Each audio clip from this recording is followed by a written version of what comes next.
예, 총선이 90일 앞으로 다가오면서 여야의 움직임도 바빠지고 있습니다. 여야가 동시에 총선 1호 공약을 발표한 가운데 공천 절차에 속도를 내는 모습입니다. 네, 한편 법무부가 직제 개편 관련 의견을 달라고 검찰이 요청한 시한이 바로 오늘입니다. 법무부와 검찰의 갈등은 여전히 지속되고 있는데요. 현근택 더불어민주당 법률위원회 부위원장, 박정하 전 청와대 대변인 두 분과 함께 정치권 이슈 짚어보겠습니다. 예, 두 분 안녕하십니까? 오세요. 어서 오십시오. 안녕하세요. 예, 자, 총선 오늘로 90일 남았습니다. 오늘부터는 의정 보고회, 출판 기념회도 할 수 없죠. 총선 출마자들 글쎄요 어떤 각오일지 모르겠습니다. 이번 또 총선에 정치를 바꿔보겠다, 새로운 정치를 해보겠다, 많은 신인들이 나올 것 같고요. 오늘부터 사실상 본격적으로 총선이 시작됐다 이렇게 보면 되는 겁니까? 네, 맞습니다. 각 당에서 저희 당에서는 뭐 이미 검증 작업은 사전에 이루어졌고요. 아마 후보 전략 지역도 몇 군데 정했습니다. 그리고 전략 지역이 아닌 곳에서는 20일부터 이제 공모 절차 들어가기 때문에 본격적으로 시작됐다라고 보면 맞을 것 같습니다. 예, 오늘 이제 공직 사퇴 시한이 오늘까지죠. 그렇죠. 청와대, 공공기관, 자치단체장 총선에 나서려는 사람들 굉장히 많잖아요. 현실 정치에 대한 어떤 비난, 혐오도 많지만은 그래도 좀 새로운 인물들 와서 국회를 좀 바꿔야 한다는 그런 열망도 많지 않습니까?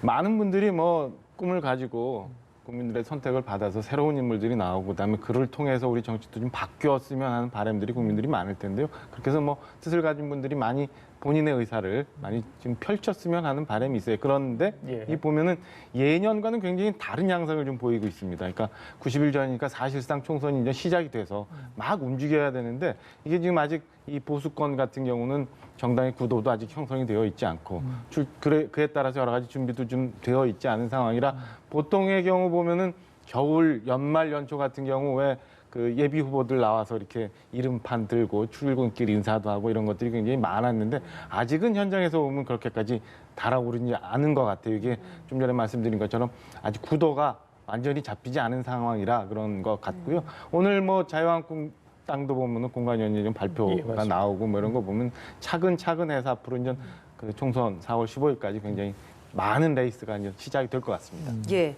그래서 그런지 민주당, 한국당 어제 1호 공약을 다 동시에 발표를 했습니다. 무료 공공 와이파이 설치, 이게 민주당의 1호 공약이었고요. 그리고 한국당은 탈원전 정책 폐기 이런 것들을 내놓고 있습니다. 사실 1호 공약이라는 게 갖는 의미도 굉장히 좀 클 것 같아서 신중함과 무게감이 필요할 것 같은데 이번에 내놓은 이 공약들을 보시기에 좀 어떻게 평가하시겠습니까? 그러니까 1호 공약치고는 좀 약한 거 아니냐 이런 얘기 있었는데요. 그러니까 지난번 20대 총선 때도 저희 당 1호 공약이 뭐였냐면 칼퇴근법이었습니다. 주 52시간제 하자 그거였어요. 그 말은 뭐냐면 그때 당시도 그런 얘기가 있었죠. 칼퇴근법이 그렇게 중요한 공약이냐. 결국은 이제 주 52시간 입법화는 지금 단계적으로 하고 있습니다만 와이파이도 사실은 이게 서울이라든지 일부 지자체에서는 하고 있어요.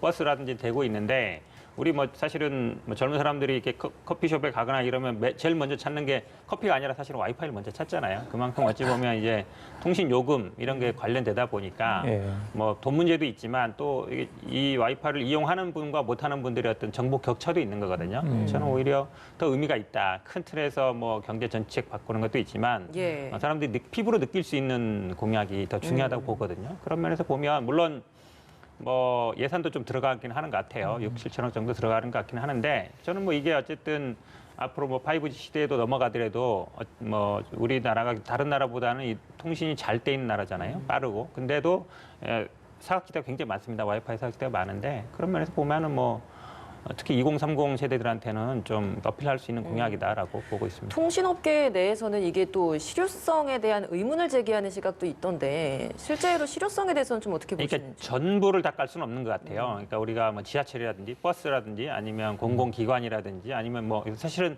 야외에서까지는 할 수는 없거든요. 그건 불가능한 얘기인 것 같고요. 어쨌든 그래도 공공기관이나 우리가 사실은 예를 들어서 공공기관에 오픈된 와이파이 같은 경우에는 또 제한이 있습니다. 몇 명 도서관 같은 데 써보면 잘 안 되거든요. 그런 분이 있어서 그런 걸 늘리는 거는 저는 통신업계에서도 굳이 반대할 이유는 없지 않냐라고 보고 있습니다. 알겠습니다. 그러면 이어서 좀 하나만 더 여쭤보겠습니다. 탈원전 정책, 이건 폐기는 또 한국당의 1호 공약이잖아요. 이것도 좀 평가를 해주시죠.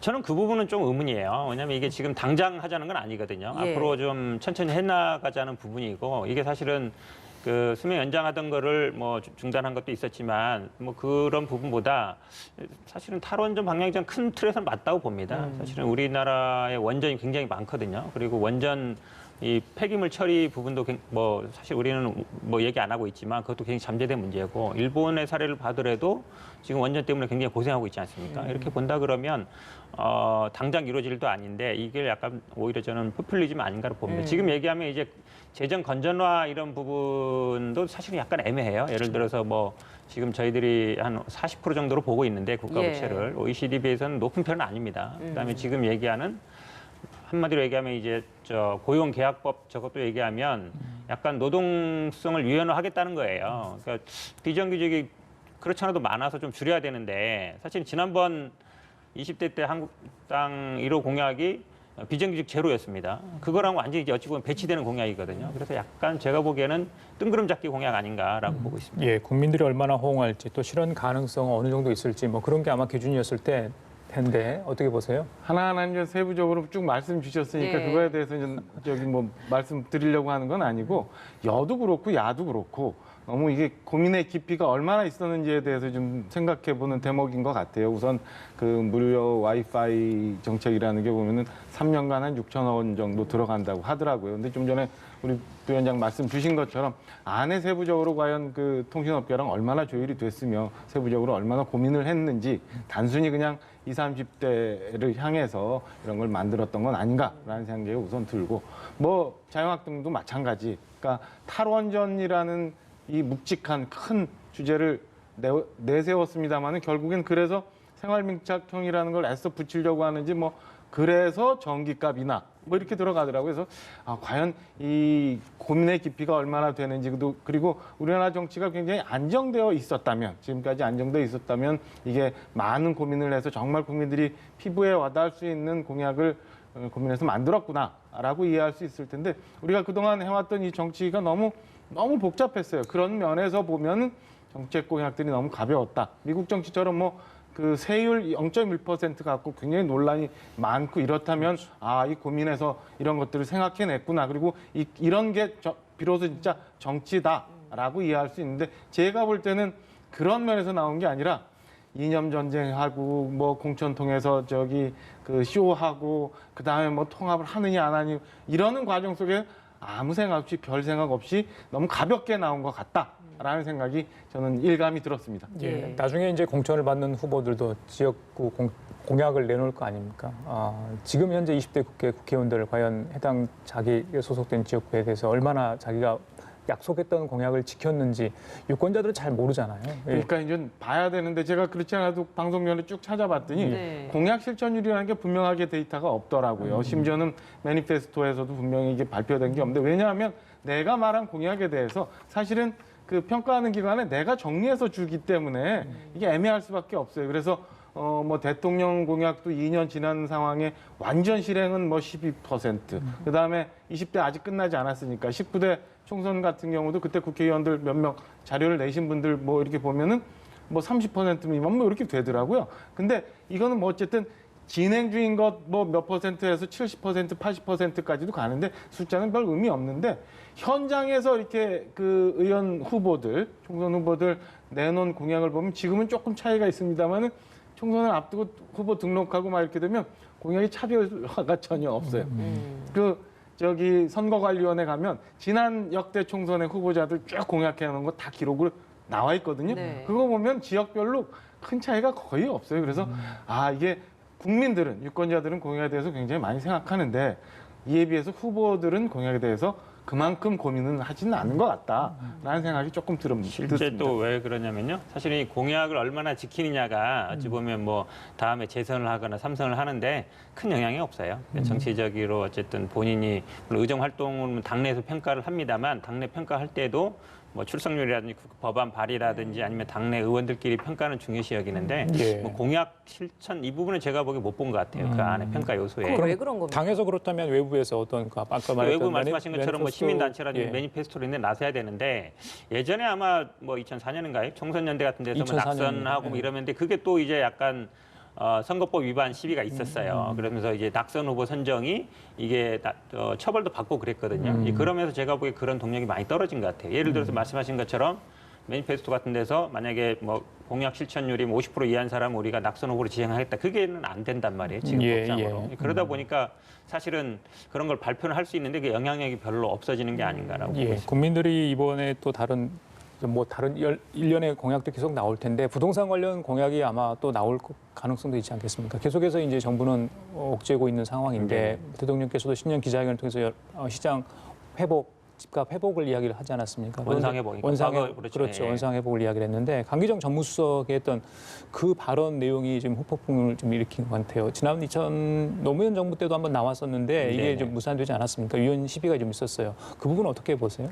그러니까 주택거래 허가제 말씀하시는 것 같은데요. 그러니까 주택이랑 이제 비교할 수 있는 게 토지거래 허가제는 많이 이루어지고 있습니다. 토지거래 허가제는 허가구역을 지정해서 심의를 받아서 하긴 했는데 대부분 허가가 나긴 해요. 근데 주택거래 허가제는 된 적이 없었죠. 우리가 예전에 이제 위헌 났던 게 이제 택지 초과 이득세라든지 이런 거는 아니 그 택지 상한제, 그러니까 택지를 1인이 보유할 수 있는 택지를 뭐 범위를 정한 이런 게 위헌이 받았었는데 주택거래 허가제를 당장 시행하기는 쉽지 않은 것 같아요. 제가 보더라도 지금 이제 대출 제한을 15억으로 잡고 있는데 이거를 뭐 한 9억으로 한다든지 아니면 자금 출처를 조사한다든지.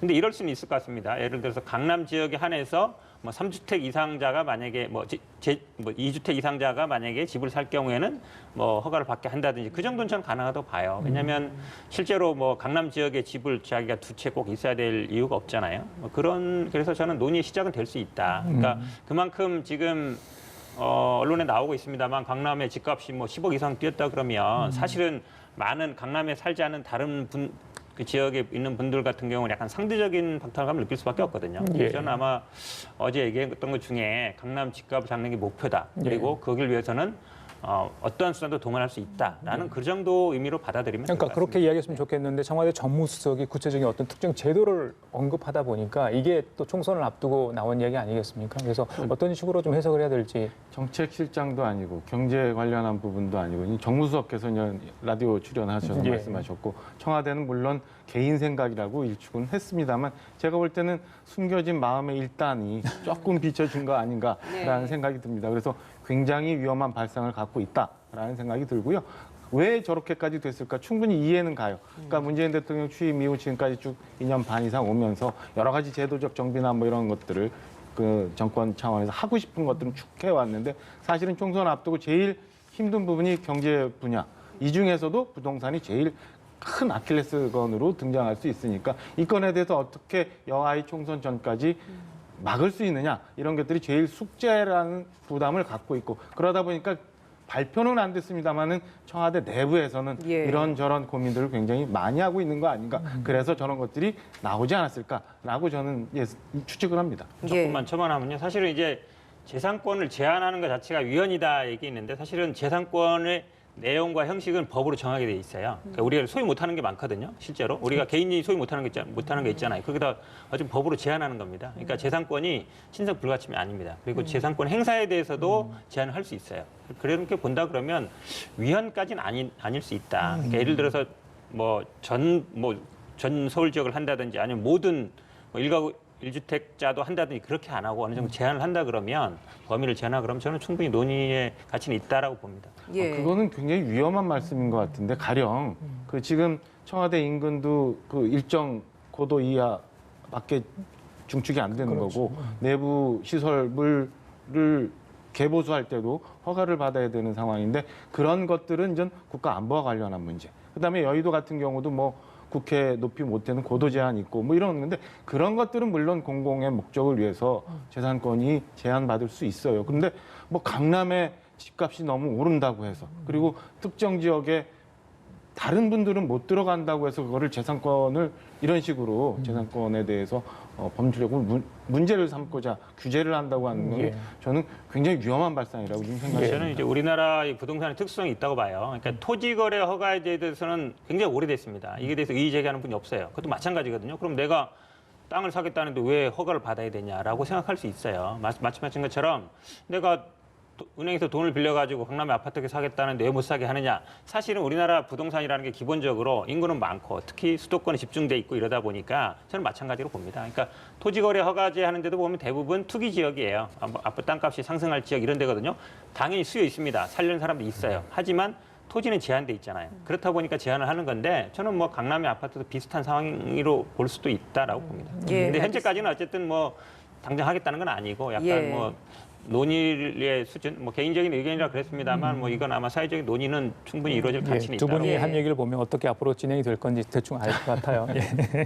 네, 민주당 공천 이야기도 좀 해보도록 하겠습니다. 뭐 다음 달 초쯤에 선대위 출범을 시키고 공천 작업 좀 본격적으로 시작될 것 같은데 그 전략 공천 지역 13곳이 발표가 됐습니다. 이렇게 13곳을 지정하는 건 뭐 어떤 기준으로 지정이 되는 겁니까? 최종적으로 지정한 건 아니고요. 최종적인 지정은 아마 최고위원회 결정을 거쳐야 될 것 같습니다. 근데 기본적으로는 아마 이제 현역 불출마 지역과 그다음에 이제 불출마가 예상되는 지역. 그러니까 현역 불출마 지역은 거의 확정돼 있고요. 근데 이제 현역 불출마가 예정된 지역으로 이제 아마 문희상 의장 지역이 정해진 것 같아요. 네. 그러니까 기본적으로는 물론 이제 여기에 100% 또 전략 공천은 아닙니다. 거기에 또 이제 뛰는 후보들이 있을 경우에는 경선을 할 수 있는데 원칙적으로는 전략 공천 지역으로 한다라는 원칙입니다. 경기 의정부 갑이 포함된 부분, 이 부분이 문희상 국회의장 지역구 아니겠습니까? 네네. 이 부분 어떻게 그러니까 문희상 의장님은 어쨌든 불출마 의사를 밝혔고요. 예. 그러니까 불출마가 예상되기 때문에 한 것 같습니다. 지금 이제 일각에서처럼 거기 이렇게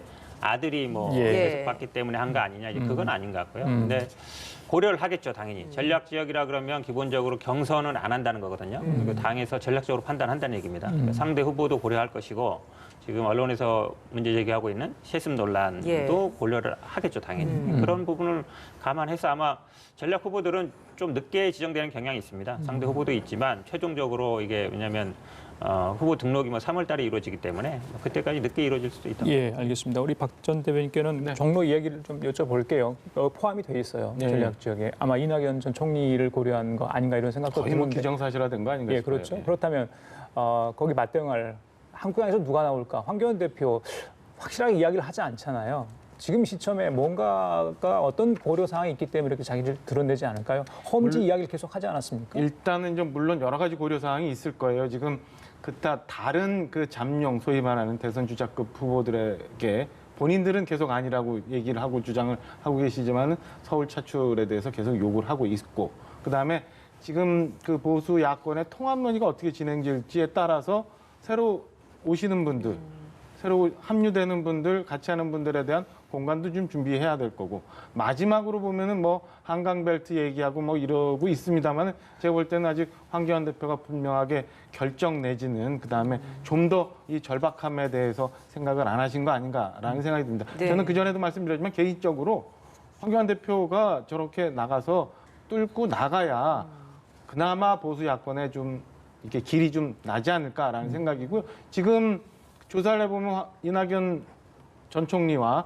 다른 여타 이제 후보들 비교해보면 굉장히 격차가 많이 나올 수 있지만 저는 선거가 임박하고 그다음에 보수 야권의 통합 논의를 통해서 국민들한테 얼마나 많이 감동을 주면서 다가서고 그다음에 얼마나 효율적으로 공천과 선거 전략을 짜느냐에 따라서 저는 결과는 예단할 수 없다고 봅니다.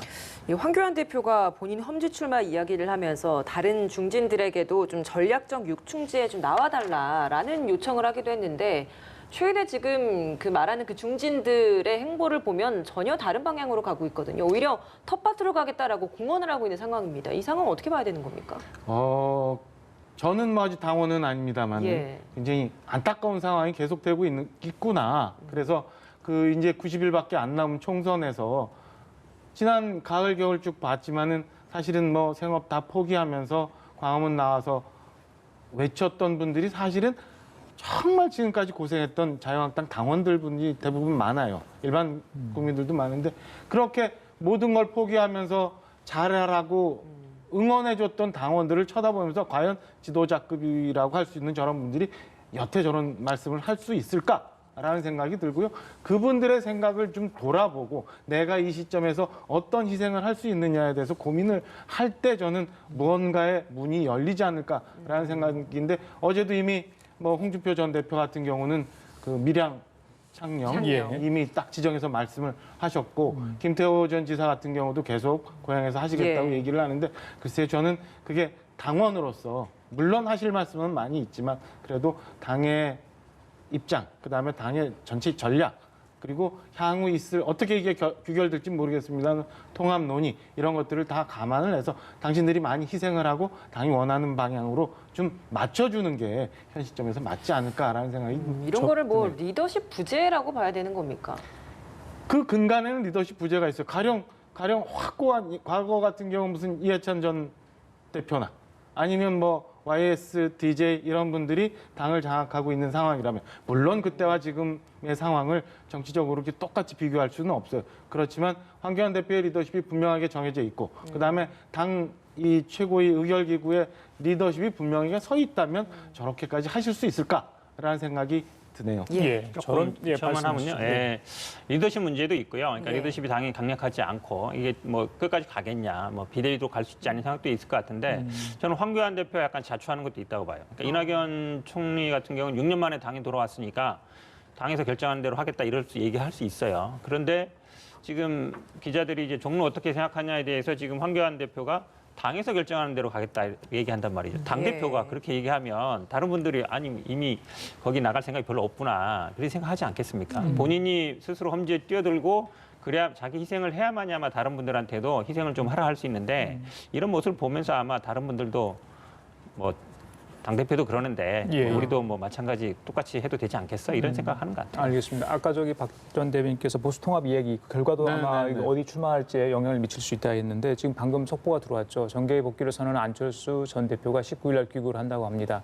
1년 4개월 만에 돌아오는 건데 지금 혁신통합추진위원회 상황 보면 녹록지 않지 않습니까? 또 새 네. 보수당은 한국당하고 양당에서 뭔가 만들어 볼 노력을 하고 있는데 또 한국당은 빅텐트를 계속 치고 싶은 생각이 있는 것 같고요. 거기에 지금 안철수 전 대표가 들어오는 상황 아니겠습니까? 좀 야당 통합, 보수 통합 산들이 굉장히 많아요. 노멀 산들이. 그렇죠. 뭐 간단하게 얘기하면 이제 나하고만 놀자는 얘기고 이제 자유한국당은 이제 다 같이 한 번에 같이 놀자는 얘기인데 제가 보기엔 뭐 쉽지 않죠. 근데 안철수 대표가 그쪽하고 그러니까 어쨌든 보수 통합 논의로 갈 가능성 많지 않다고 봐요. 그러니까 이분이 정치적인 노선으로는 약간 중도 노선이었고 지역적으로는 약간 호남을 근반으로 했는데 지금 아마 호남 지역의 지역 그 근간은 많이 없어진 것 같습니다. 그렇죠. 그럼 마지막 남은 게 이제 중도 노선인데 이것마저도 만약에 보수 쪽으로 그냥 가버리면 제가 보기에 본인이 어떤 정치적인 공간이 하나도 없어요. 예. 제가 보기에 당장 갈 것 같지는 않고 어떤 식으로든지 간에 독자 생존을 하고 그 다음에 이제 연대를 모색하는 독자 상황. 생존. 일단은 뭐 그 방향밖에 없다고 봅니다. 제3지대 독자 신당을 먼저 만든다 이 말씀이죠. 그 독자 세력화하지 않으면 어디에 가겠습니까? 그렇다고 바른미래당에 간다고 해서 손학규 대표가 뭐 당권을 내줄 것 같지도 않고요. 굉장히 지금 어째 곤란한 상황인데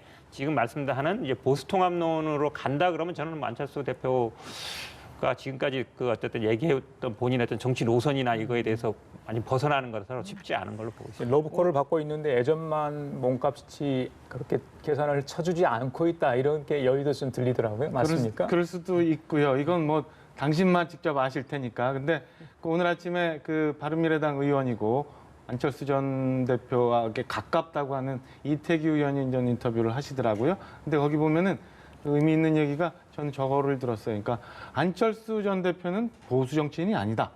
라고 얘기를 하더라고요. 그래서 아 이게 보수 정치인이 아니라면 지금 예. 현재 이루어지고 있는 보수 통합 논의에는 당장은 안 들어오지 않을까라는 생각이 들었고요. 그 전에도 예측했던 것처럼 사실은 지금 자유한국당 내지는 보수 진영에서 마음을 두지 못하는 중도 표심을 못 잡았고 그 열려져 있는 공간을 보고 안철수 대표가 저는 귀국했으리라 정계 복귀를 선언했으리라 예상을 하고 있기 때문에 당분간은 독자 노선을 가져가면서 제3지역에 대한 모색을 더 해나가지 않을까 이렇게 추측을 합니다. 예, 안철수 전 대표 이야기를 했으니까 이어서 또 앞서서 이제 현 부위원장께서 말씀하셨던 그 보수 통합 관련된 이야기도 좀 여쭤보도록 하겠습니다. 지금 서로 각자 좀 다른 생각을 하고 있는 것 같은 이 모습인데 자, 앞으로 좀 어떻게 풀어나갈 거라고 보십니까?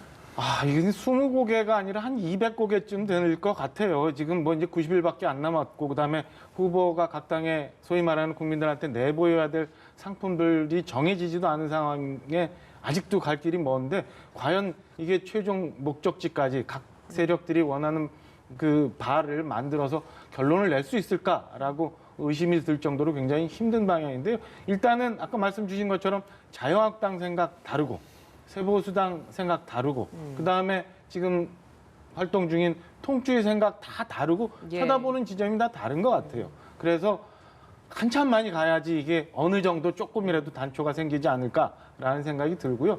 가장 기본적인 거는 너무 원론적이지 얘기인지 모르겠습니다만 내려놔야 돼요. 다 내려놓고 바닥부터 새로 시작해야지 내 거 가지고 난 다음에 얘기하자고 하고 시작을 한다면 아까 말씀드린 것처럼 그 추운 날, 비 오는 날 광화문 나와서 이거 아니다라고 얘기했던 국민들, 당원들한테 죄를 짓는 일이라고 저는 감히 말씀드립니다. 예. 이렇게 흐지부지 되다가 결국에는 시간이 촉박해서 선거연대 정도 아니면 아예 각자 선거를 치르는 상황까지 갈 수 있을까요? 어떻게 보십니까? 저는 아마 비례한국당이 어떤 식으로 나오느냐도 굉장히 중요하다고 봅니다. 만약 비례한국당이 나온다 그러면 이 다른 정당들이 다른 이름으로 나오겠죠. 그렇죠. 안 나올 수가 없죠. 저는 아마 자유한국당이 결단을 해야 된다고 봐요. 그러니까 비례한국당을 포기해야 저는 선거연대 가능성이 그나마 좀 높아진다. 지금 말씀처럼 시간이 얼마 없기 때문에 전체를 하나로 묶는 단일 정당은 쉽지 않아요. 근데 선거연대는 아마 기본적으로 현역 의원들한테 약간 보장을 해주고 나머지 이제 지분을 찾아가면 되는데 이 비례한국당이 저는 아마 좀 중요한 관건이 될 것이다라고 봅니다. 예. 선거연대 그 전에 가령 좀 민주당 계열의 정당과 정의당 계열의 정당과 가끔 몇몇 그렇죠. 지역에서 선거연대가 예. 있었어요. 근데 그거는 성향이 비슷하거나 추구하는 바가 거의 유사할 때 그리고 지역 내에서 현격한 차이가 좀 있을 때 그건 가능한데 지금처럼 비슷한 분들이 각 제 정당이 예비 후보로 등록해서 움직이고 있다라고 할 경우 글쎄요 그게 지금 전 1월 중순인데 구정 지나고 나면 2월이에요. 그다음에 보통 보면은 3월 초중순까지 가야 이제 후보가 정리될 텐데 한 달 사이 움직였던 그 움직임들이 각 선거구 지역구 내에서 과연 화학적으로 결합할 수 있을까 굉장히 회의적이거든요. 선거연대가 큰 대선 같은 경우는 후보들 간에 정리가 되면 되지만 그렇지 않은 지역에서는 굉장히 어려운 길이다라고 저는 봅니다. 예. 고민정 전 대변인 이야기도 좀 해보도록 하겠습니다. 어제 청와대를 떠나서 마지막 총선행 열차에 탑승을 했습니다. 그런데 사실 대통령 전현직 대변인들이 다 지금 총선에 출마하게 된 상황입니다. 여기에 대해서는 좀 어떻게 보고 계십니까? 일단 현재 정권에 이제 세 분 다 출마하신다고 그러는데 물론 대통령이 갖고 계시는 생각, 그다음에 그동안 그분들이 다른 지역, 그다음에 청와대에서 겪었던 경륜들을 정치권에서 발휘하는 거에 대해서 나쁘다고는 저는 생각지 않아요. 그러나 과연 이렇게 중간에 대통령 임기라는 게 이제 5년인데 모든 걸 다 정리하고 모든 분들이 다 나와서 예. 국회의원 출마하겠다고 하는 게 옳은가? 그러면 손은 누가 키우고 대통령은 누가 지킬 건가?라는 궁금증이 생기더라고요. 그래서 예. 이미 결정을 했으니까 그건 할 수 없는데 기왕에 지금 남아 계신 분들은 대통령을 모시고 대통령이 하고자 하는 정책과 철학을 남은 기간 동안 다 펼쳐서 결과를 만들어내야 되잖아요. 자꾸 여기저기 기웃거리지 말고 일단 내가 청와대 직원이라는 그 중책을 맡았다면 거기에 좀 충실하는 게 맞지 않나? 저는 개인적으로 생각을 합니다. 박 전 조금 대변을 하면요. 예, 우리 박수현 전 대변인 같은 경우는 지방선거 때 나왔습니다. 그렇죠? 고민정 전 대변인의 네네. 사퇴 사임 이야기를 했는데 방금 전에 그 질문이 있었습니까? 네. 청와대 출신들의 총선 출마 너무 많은 것 같다 이런 질문이 있었는데 다 총선에 나올 건 아닌 것 같다. 좀 공정 결과를 지켜봐야 한다 이런 얘기도 있었습니다만 전반적으로 어떻게 그거에 대한 보십니까? 그러니까 청와대 출신이라 해서 특별히 이익을 볼 것도 없고요. 불이익을 볼 건 없는데 아마 쟁점은 두 가지인 것 같습니다. 그러니까 청와대 이력을 쓰게 하느냐 여부. 그다음에 이제 그 현역 불출마 지역에 출마하시는 분들이 있는데 이분들한테 전략 공천을 줄 수 있느냐 여부인 것 같아요. 근데 아마 제가 보기에 청와대 이력을 쓰는지 여부는 아마 이게 현역 의원님들의 어쨌든 문제 제기도 있을 수 있어서 이 문제도 굉장히 민감한 문제입니다. 사실은 왜냐하면 실제로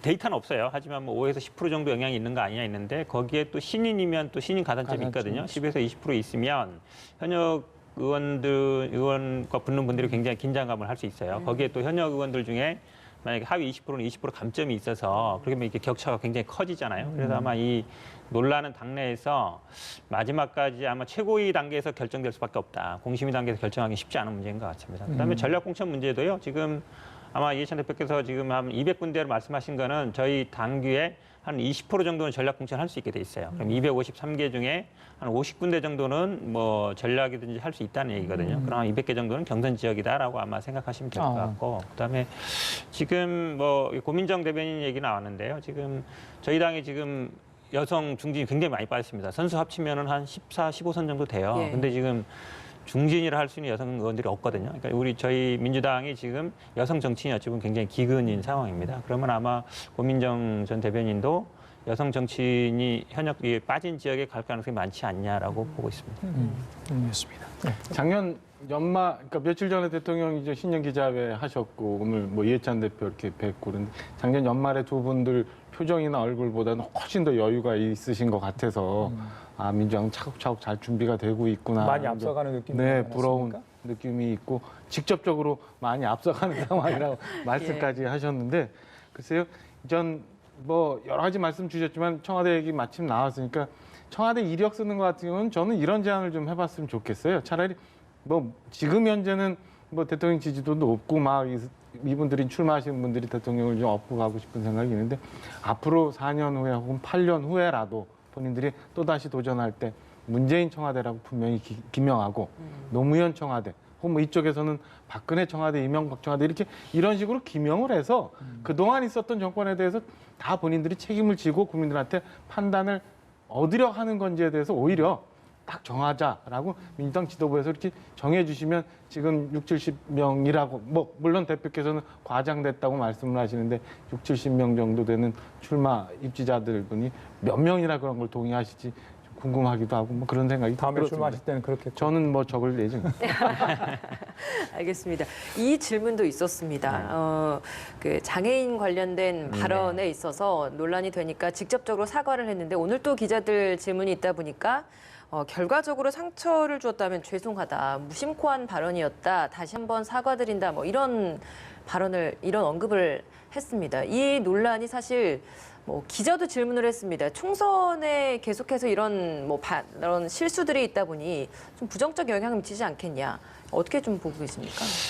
결국은 이제 의도는 아마 1호 영입하신 분이 약간 후천적으로 사고를 당했는데 이분이 어쨌든 뭐 의지도 있고 그러면서 이제 공부도 하고 교수도 해서 이분을 이제 칭찬하기 위한 의도였던 것 같아요. 뭐 이렇게 뭐 선천적인 분들을 약간 폄하하기 위한 의도는 아니었는데 결과적으로는 이제 할 필요 없는 얘기를 한 것이라 이제 사과는 했던 건 잘 하신 것 같고요. 근데 지난번에도 한번 그런 발언이 있었던 것 같은데 아마 제가 보기에는 뭐 물론 이런 발언을 조심해야 되는데 아마 이게 녹화했는데도 다시 올라간 거예요. 그러니까 그 당내 TV였는데 그런 부분도 약간 좀 교칠 필요가 있는 거죠. 만약에 생방송 중이었으면 모르겠지만 그게 아니었으면 그래서 하나 저는 이런 거는 사실은 앞으로 공약을 발표하거나 아니면 당을 대표하거나 이런 분들이 우리 당의 공식적인 방송 나와서 할 때는 좀 이거를 거르는 체크하는 그런 기능도 좀 강화할 필요가 있다고 봅니다. 예, 알겠습니다. 뭐 총선 이제 시작이 됐는데 떨어지는 낙엽도 조심해야 한다는 게 아마 당 여야 모두에게만 전파가 될 것 같고요. 시간이 얼마 남지 않았는데요. 예, 법무부 검사 갈등 이야기 참 간단히 하고 마치도록 하겠습니다. 직제 개편 관련 의견 내달라고 한 시한 오늘입니다.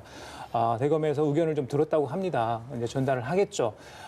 이걸 전달한 다음에는 바로 이제 중간 간부급 인사가 있을 것 같아요. 네네. 지난번에 검사장급 이상 인사에 준하는 어떤 그런 대폭 인사가 있을지 또 인사 대상은 어디가 될지 만약에 그게 이제 소위 말해서 대검에서 원치 않는 방향으로 갈 때는 항명 이상의 뭔가 또 반발이 있지 않을까 이런 우려도 있더라고요. 어떻게 보십니까? 아마 예전에도 보면 1월 말 2월 초가 원래 정기 인사 시즌입니다. 그럼 대부분의 검찰이나 이제 법원도 이제 인사를 하거든요. 대부분 대상이 되는데 지난번 이제 7월 달에 인사가 좀 있었기 때문에 아마 제가 보기에는 뭐 절반 정도의 검사들은 움직이지 않을까라고 봅니다. 근데 보통 그렇게 인사 처리되면 보통 나오는 분들이 꽤 생겨요. 왜냐하면 사실은 본인이 지방으로 가거나 아니면 또 나와서 그냥 쉽게 얘기하면 한마디로 얘기하면 그냥 돈 벌어야 되겠다 이렇게 생각하는 분들도 있거든요. 뭐 지방을 왜냐하면 검사들 임기가 1, 2년마다 왔다 갔다 합니다. 서울 지역으로 왔다 갔다 해요. 그러면 애들 교육 문제라든지 그러니까 부장 정도 되면 한 40대 후반 뭐 애들 중학교, 고등학교 갈 때 되면 혼자 다니거든요. 왜냐면 그전에는 같이 다니다가. 예. 그러면은 이제 혼자 지방에 가서 몇 년 있고 이러다 보면 내가 계속 일해야 되나 이런 생각도 해요. 예, 그래서 말씀 중에 돈으로 그 부분은 조금 죄송합니다.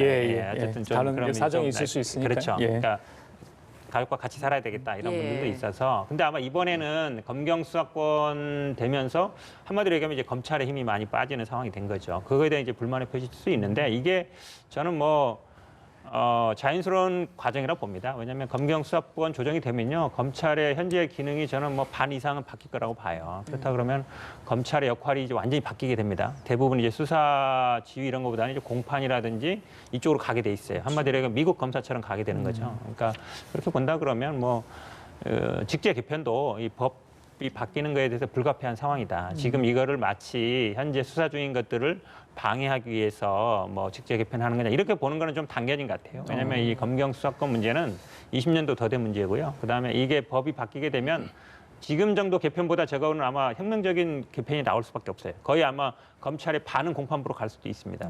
그리고 직접 수사 기능이 굉장히 줄어들잖아요. 몇 개 안 되거든요. 네. 그렇게 본다 그러면 차근차근 해나가는 전체 과정 중에 일부라고 보는 게 맞는 것 같습니다. 일단은 뭐 향후 예상하면 지금까지 봐왔던 것처럼 설마 저렇게까지 되겠어라고 봐왔는데 그 설마가 다 현실화됐거든요.